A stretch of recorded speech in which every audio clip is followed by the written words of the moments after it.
Hello everyone. नमस्कार दोस्तों। इस लेक्चर में बात करते हैं जहांगीर की। 1605 से लेकर 1627 तक इसका रूल था। अकबर जो था, he was succeeded by Prince Salim, इसका जो बेटा था, थ्रू अ राजपूत वाइफ।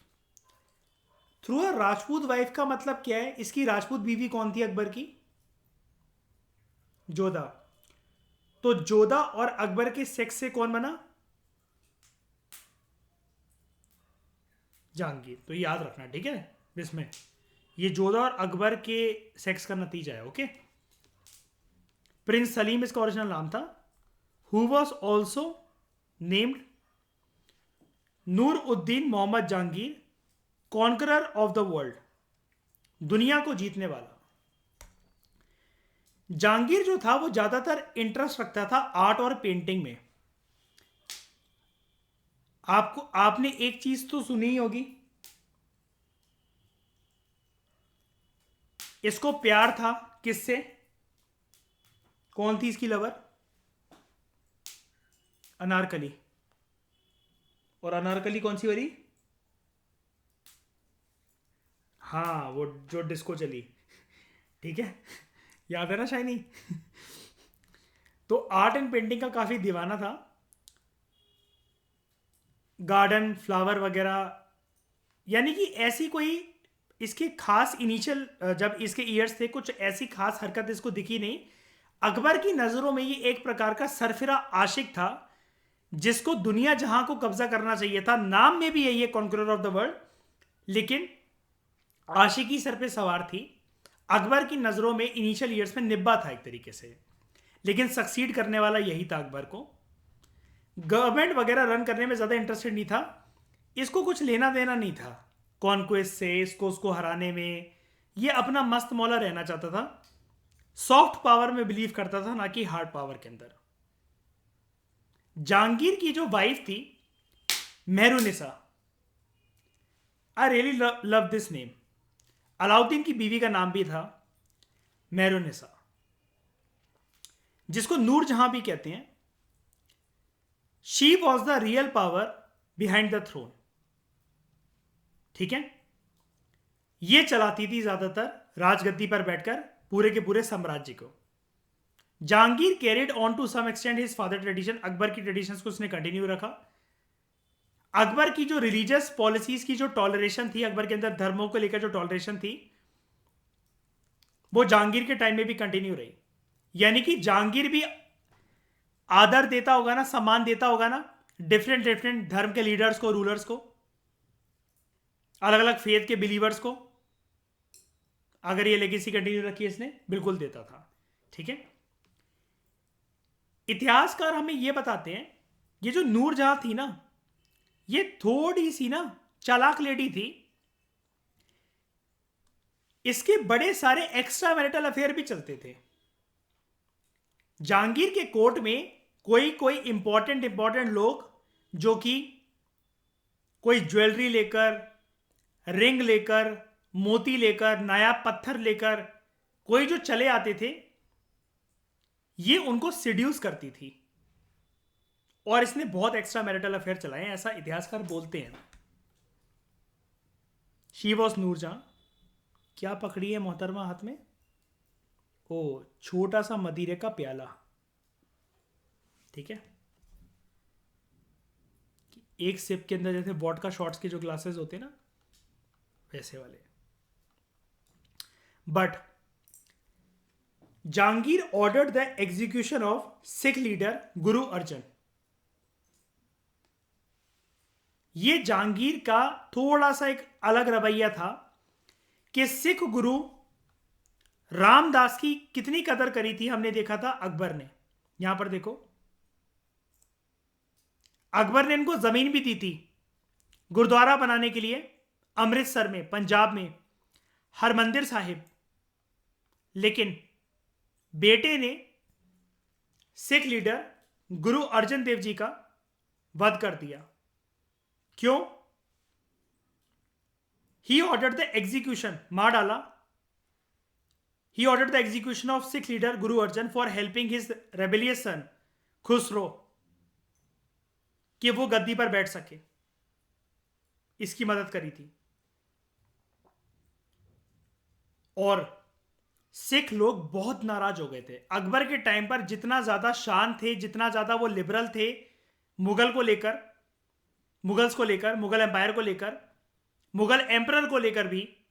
अब लंबे समय तक युद्ध चलता रहा, कन्फ्लिक्ट्स और फाइट्स देखने को मिलती हमें सिखों के बीच में और मुगलों के बीच में। As a result of this confrontation,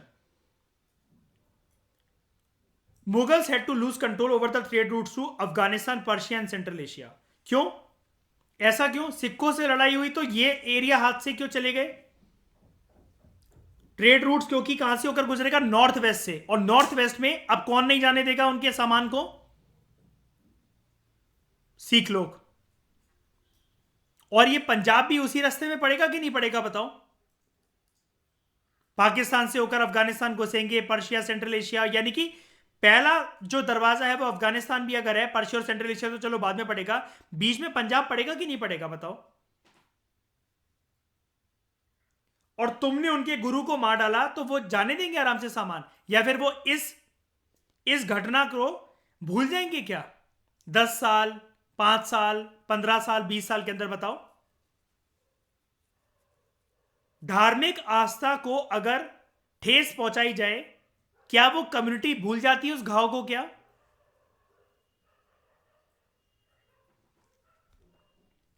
the loss of Kandahar it expose India to invasion from the north west. मैंने आपको बताया था कुछ लेक्चर पहले, ये जगह ही ऐसी है कि शनि की 7.5 यहां पर हावी रहती है।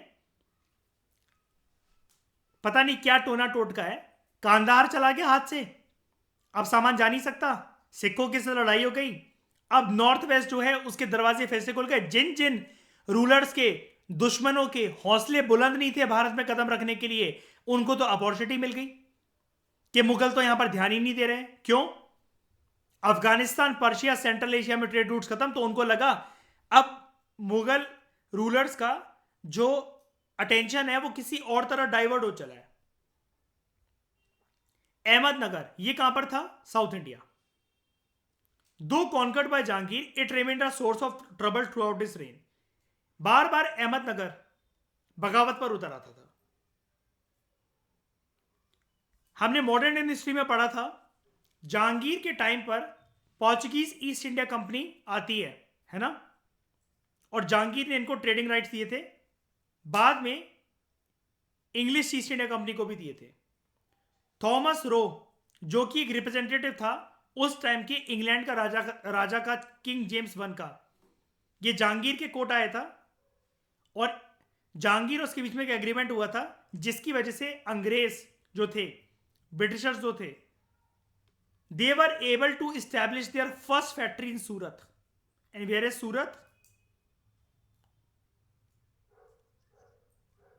गुजरात।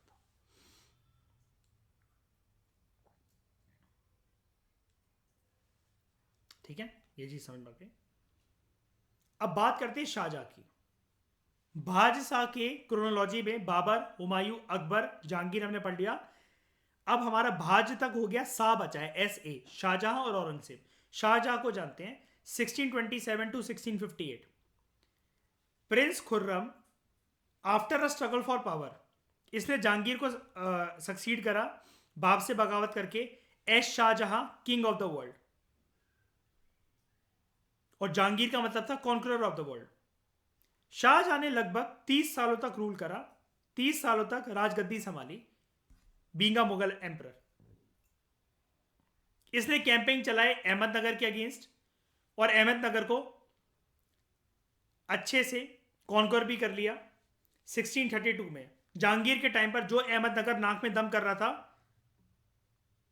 अब शाहजहां के टाइम पर यह अच्छे से एनेक्स हो गया। बीजापुर और गोलकोंडा बाद में कॉन्कर करे गए। कुछ मराठा वॉरियर, शाहजहां के कार्यकाल के टाइम पर कुछ मराठा वॉरियर्स, नोटेबली शाहजी भोसले, शिवाजी के फादर,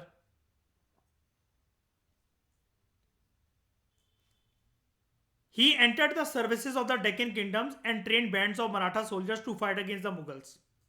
यानी कि अब शाहजहां के टाइम पर मुगल एम्पायर के लिए एक मुख्य चुनौती क्या थी?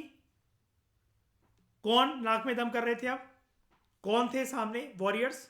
मराठास। तो डेक्कन में जब ये अपना बोलबाला बनाना चाह रहे थे दक्षिण भारत के अंदर, तो इनको रेजिस्टेंस फेस करने को मिलती है फ्रॉम द मराठास। शाहजहां लेकिन दूसरे धर्मों के, इस्लाम के अलावा दूसरे धर्मों के लिए काफी इनटॉलरेंट था। इनटॉलरेंट, यहां पर टॉलरेंट ही लिखा हुआ है, टॉलरेंट बात हमने यूज करी अकबर के लिए और उसके बेटे के लिए। ये इतना टॉलरेंट नहीं था। इसके कार्यकाल के टाइम पर,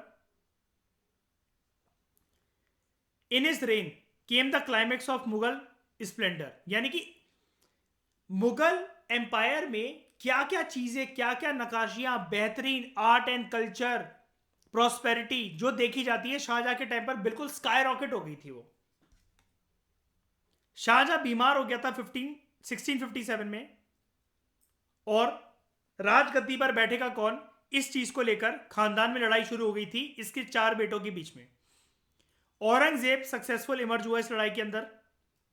उसने बाकी 3 भाइयों को अपने मार दिया था, जिनका नाम था, हमने एनसीईआरटी में भी बात करी थी कि इसने मारा था भाइयों को, दारा, सूजा एंड मुराद। शाहजहां ने जिंदगी के आखिरी 8 साल अपने बिताए as prisoner in the Agra fort in Shah Burj.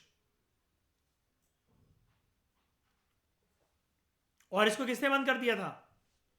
किसने बंद कर दिया था यहां पर? किसने? औरंगजेब ने, इसी के बेटे ने। ठीक है, औरंगजेब बहुत क्रूएल माना जाता है, बहुत क्रूर था। और रिलीजियस टॉलरेंस के लिए जाना जाता है या इनटॉलरेंस के लिए? और इसके बाद तो मुगल एम्पायर डिक्लाइन ही होना है। Aurangzeb last great Mughal emperor था, लास्ट एम्पर नहीं था, लास्ट ग्रेट मुगल एम्पर था। इसने अपना कार्यकाल ऐसे स्टार्ट करा अपने खुद के बूढ़े पिताजी को जेल में बंदी बनाकर। He assume the title of Alamgir, the conqueror of the world, like Jahangir. 48 years तक इसने रूल करा। इसको आर्ट एंड कल्चर से कोई प्यार नहीं था। He was no lover of art like his grandfather Jahangir, ना आर्किटेक्चर का दीवाना था लाइक हिज फादर शाहजहां। कहता था हाँ बनवाया होगा ताजमहल, तो कौन सी बड़ी बात है, फालतू चीजें बनवाने में पैसा खर्च कर दिया। He tolerated no religion except Islam. Akbar के टाइम पर जो हिंदू तीर्थ यात्रियों के लिए जो टैक्स खत्म हो गया था, जिजिया, ये जजिया, इसको इसने रीइंपोज कर दिया, फिर से रीइंट्रोड्यूस कर दिया। He reimposed the jizya tax on Hindus and excluded them from office as far as possible. Excluded them from office का ये मतलब है, अकबर के कोर्ट में हमें मुसलमानों से ज्यादा हिंदू राजपूत नवरत्न देखने को और रूलर्स देखने को मिलते थे कि नहीं मिलते थे? बताओ। अकबर के कार्यकाल के टाइम पर जितने मुसलमानों को नहीं दी गई इंपॉर्टेंट पोजीशन, उससे ज्यादा अकबर ने हिंदुओं को दी कि नहीं दी? बताओ। लेकिन इसने ऐसा नहीं करा। ये हिंदूज को दूर रखना चाहता था किसी भी इंपॉर्टेंट पोजीशन से। Between 1658 to 1681 Aurangzeb remained in the North India and he suppressed the revolts of Bundelas, Jat, Satnamis और सिख। मतलब अपनी एनर्जी कहीं तो डाइवर्ट करेगा ना। तो आर्ट एंड कल्चर इन सब का दीवाना तो नहीं था, रिलीजियस पॉलिसी को लेकर भी काफी ज्यादा इंटॉलरेंट था, लेकिन कोई हावी होने की सोच सके ना तो उसकी कमर तोड़ देता था। फिर चाहे वो सिख हो, चाहे सतनामी हो, चाहे जाट हो, चाहे बुंदेलास हो। औरंगजेब ने एक्सपेंशन करने की कोशिश करी नॉर्थ ईस्ट में, जिसकी वजह से उनका जो अहोम रूलर्स थे असम में ऑफ कामरूप, उसके साथ वॉर हुआ इनका। The kingdom came under repeated attacks of the Mughals लेकिन ये अहोम किंगडम की बात हो रही है कि मुगल आर्मी ने काफी बार इसको झुकाने की कोशिश करी, लेकिन टोटल तरीके से नहीं झुका पाए कभी भी। नॉर्थ ईस्ट पर नहीं कब्जा हो सका। अगर आप कोई सा भी मैप देख लो ना, आप देख रहे हो अकबर के टाइम से आते आते, let me show you,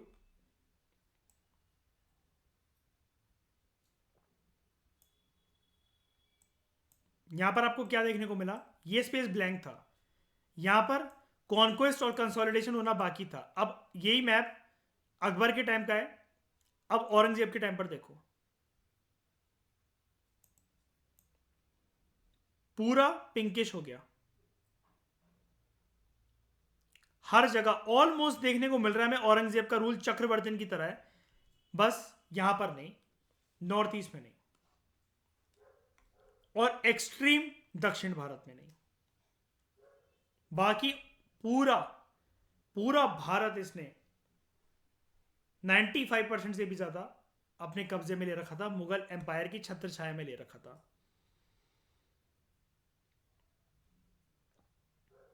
relationship with Rajput and Marathas. अब हम कुछ कुछ अदर एस्पेक्ट्स के बारे में बात करते हैं। ये सारी चीजें आपको बताओ, रूलर्स के बारे में समझ में आ गई, जल्दी बताओ।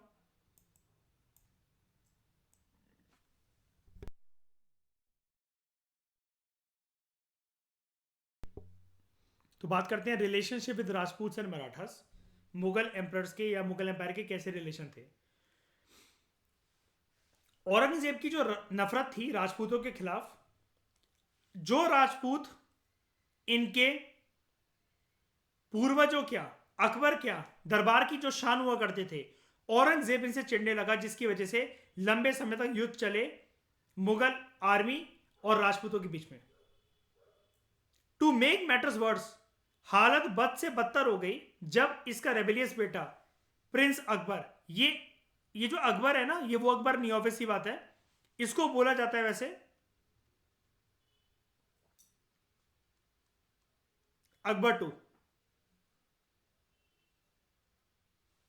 ही joined the forces of the Rajput and created trouble to him.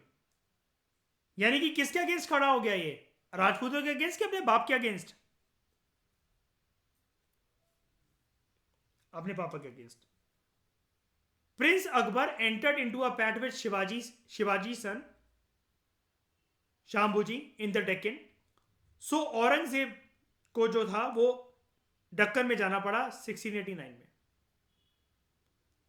यानी कि दोनों के साथ रिलेशन जो थे, राजपूतों के साथ और मराठास के साथ, कैसे थे बताओ, बेकार। दक्कन के अंदर औरंगजेब ने बीजापुर और गोलकोंडा किंगडम को झुकाया, धूल चटवाई। शिवाजी ने उस टाइम पर जो पूरा मुगल एम्पायर इधर से उधर फैला हुआ था, घुटने टेकने से मना कर दिया मुगल एम्पायर के सामने, और उन्होंने अपना खुद का किंगडम अलग कर लिया और प्रोक्लेम करा अपने आप को डेट he is the emperor of the Maratha state. ये कौन शिवाजी हैं, पूरा नाम क्या है इनका,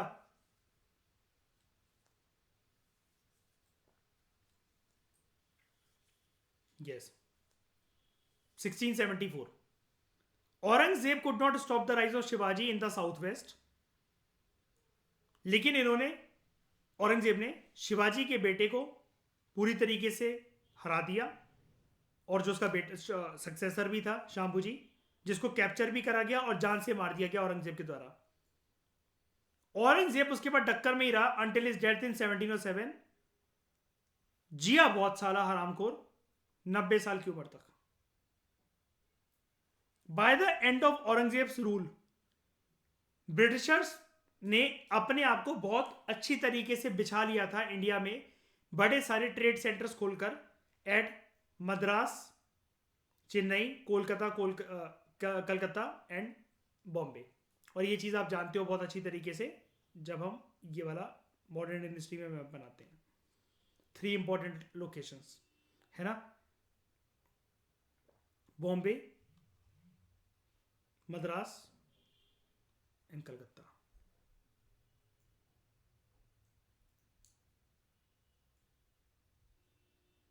ठीक है। French had their main trade centre in Pondicherry. ये एक एडिशनल फैक्ट दे रखा है ऐसे ही कि उस टाइम पर पुडुचेरी के अंदर फ्रेंच ईस्ट इंडिया कंपनी का ट्रेड सेंटर था। एडिशनल फैक्ट, नॉनसेंस एकदम से, इसका बीच में आने का कोई तुक ही नहीं बनता था। अब बात करते हैं मुगल एडमिनिस्ट्रेशन की। सबसे पहले बात करते हैं सेंट्रल एडमिनिस्ट्रेशन कैसा हुआ करता था। मुगल्स जो हैं, the Mughals provided a stable administration in larger part of India. Common तरीके का रूल है, पूरे इंडिया में जहां जहां रूल फैला सेमनेस देखने को मिलती है, उसके अंदर समानता देखने को मिलती है।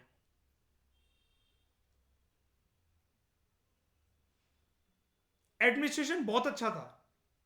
जो सेंट्रल लेवल से हुकुम आते थे ना, ऑर्डर्स आते थे, जो भी फरमान आते थे, वो ग्राउंड लेवल पर बहुत अच्छी तरीके से इंप्लीमेंट करे जाते थे। एम्परर जो था, जो मुगल एम्परर जो था, वो सुप्रीम हेड था मुगल एडमिनिस्ट्रेटिव सिस्टम का। वो लॉ मेकर था, चीफ एग्जीक्यूटिव था, कमांडर इन चीफ था आर्मी का, और आखिरी न्याय जिसके हाथ से बीतेगा उसका फाइनल डिस्पेंसर था। ताकि लास्ट न्याय यही करेगा, जैसे लास्ट न्याय, ये जो फाइनल डिस्पेंसर, इसकी मैं बात बताता हूं। आपकी फांसी की सजा को अगर आज के टाइम में सुप्रीम कोर्ट भी बरकरार रखे, तो आपके पास लास्ट अपील किसके पास होती है करने के लिए? कहां जाओगे? प्रेसिडेंट। बस। He was assisted by council of minister, मंत्रिमंडल था इसके पास। मोस्ट इंपॉर्टेंट ऑफिशियल्स जो इसके पास थे वो था एक प्रधानमंत्री जिसको कहते थे वकील, फिर एक वजीर या दीवान जो कि रेवेन्यू और एक्सपेंडिचर का इंचार्ज था, फिर मीर बख्शी। ये आपको सारी टर्म्स याद करनी है सारे ऑफिसर्स की, ये आते हैं क्वेश्चंस आज भी। Mir Bakhshi was in charge of the army. Mir Saman royal household को देखता था। एम्पायर के अंदर, बिल्डिंग के अंदर सब कुछ सुरक्षित है कि नहीं है, सारी चीजें महफूज है कि नहीं है। काजी एक चीफ जज, सदर उस सदर, ये एक ऐसा मिनिस्टर जो कि शरिया लॉ, इस्लामिक लॉ को इंप्लीमेंट करेगा। अब ये वाली जो बात है ना, सिर्फ अकबर या ऐसा मत समझना, ये सेंट्रल एडमिनिस्ट्रेशन मतलब, हो सकता है आपको ये लगे ये सुनकर, अगर आपके दिमाग में अकबर चल रहा हो सबकॉन्शियस माइंड के अंदर, ये इस्लामिक लॉ को इंप्लीमेंट क्यों करा जाएगा, इसके लिए मिनिस्टर क्यों? यार ये सेंट्रल एडमिनिस्ट्रेशन आपको पूरी की पूरी समझाई जा रही है फ्रॉम बाबर टू औरंगजेब। यहां पर किसी एक स्पेसिफिक रूलर के टाइम पर जो जितनी चीजें हुई है ना, सबको ऐड करके रखा गया है। ये टॉपिक बनाया गया कि जर्नल सेंट्रल एडमिनिस्ट्रेशन कैसे वर्क करता था मुगल एम्पायर के अंतर्गत। फिर बात करते हैं स्टेट लेवल पर सब कुछ कैसा था। जैसा कि हम चैप्टर पढ़ते हैं ना पार्लियामेंट, और फिर उसके बाद स्टेट लेजिस्लेचर में देखते हैं, तो प्रोविंशियल एडमिनिस्ट्रेशन कैसी थी।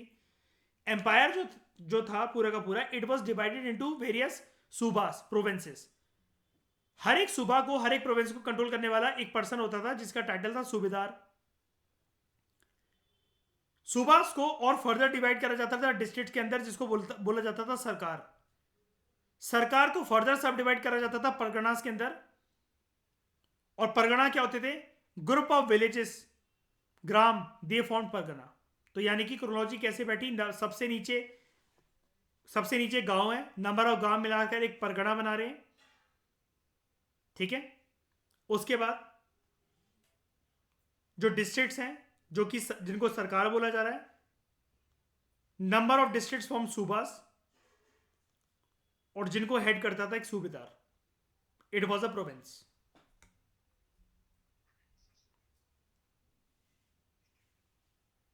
किसको?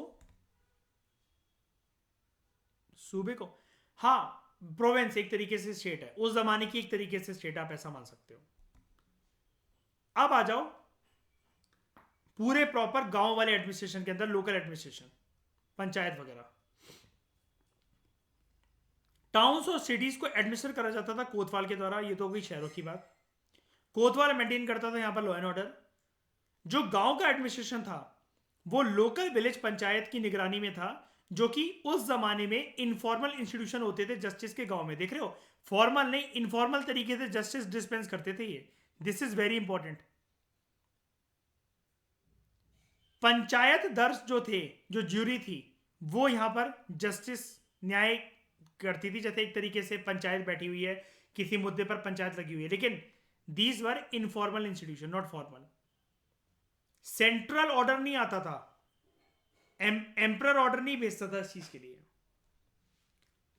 आर्मी, मुगल आर्मी के अंदर फुट सोल्जर्स थे जिसको इन्फेंट्री बोलते हैं, हॉर्स सोल्जर्स थे जिसको कैवलरी बोलते हैं, हाथी यूज होते थे युद्ध के लिए, और बंदूकें वगैरह भी, तोपें वगैरह भी यूज होती थी आर्टिलरी के लिए। बंदूकें नहीं कहेंगे, तोपें ही कहेंगे वैसे उसको उस जमाने में अंदर।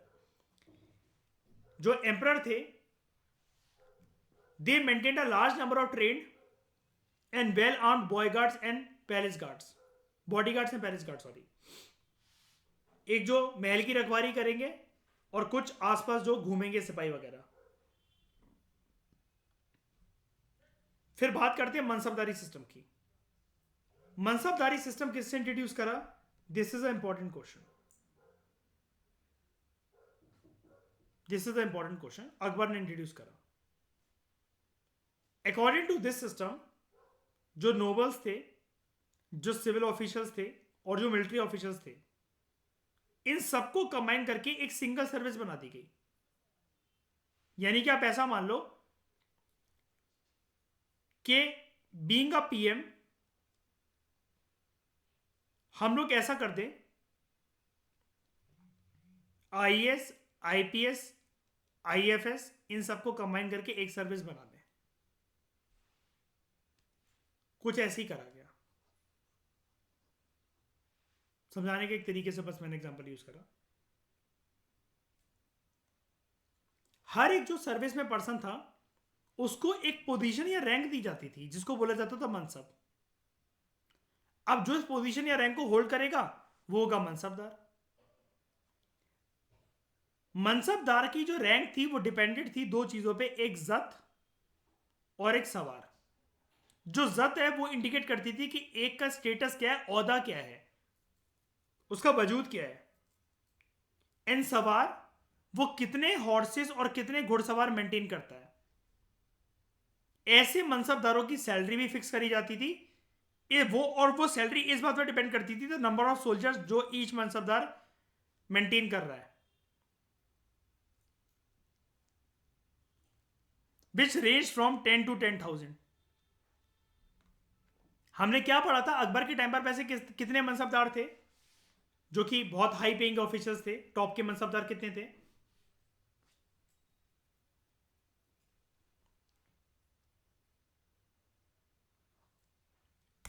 29।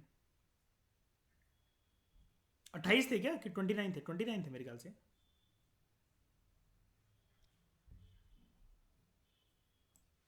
Mansabdars were paid high salary by the emperor before receiving the salary. Mansab salary receive करने से पहले होगा क्या, प्रोसीजर सुन लो ध्यान से। Before receiving the salary, mansabdar had to present his horseman for inspection.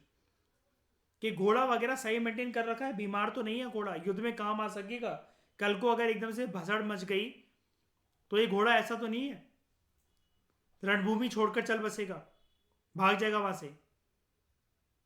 These horses were branded to prevent theft. Branding क्या होता है हॉर्सेज के ऊपर? मतलब आपने मार्क देखे हैं घोड़ों के ऊपर या कभी किसी जानवर के ऊपर कोई सिंबल्स बने होते हैं, किसी का लेटर लिखा होता है, बताओ, है ना, जिसको गरम गरम लोहे से चिपका कर एकदम से उनके ऊपर चिपका दिया जाता है। और ये branding of horses Mughal empire से पहले कहां पर होती थी और किसने शुरू करी थी, बताओ? दिल्ली सल्तनत में। किसने शुरू करी थी branding of horses? Alauddin Khilji. The emperor could use the troops maintained by mansabdar whenever he wished. Mansabdar free है, अपने घुड़सवार वगैरह मेंटेन करे, सैलरी रिसीव करने से पहले, लेकिन घोड़े चेक करवाने पड़ेंगे। कल को भाई युद्ध हो गया, घोड़े ही काम नहीं आ रहे, घोड़े बूढ़े हैं, घोड़े बीमार हैं, फालतू घोड़े नहीं चाहिए हमें। और मनसबदार की जो रैंक थी वो हेरिडिटरी नहीं थी अकबर के टाइम पर, लेकिन अकबर के बाद जो फ्यूचर रूलर्स आए उनके टाइम पर ये हेरिडिटरी हो गई थी।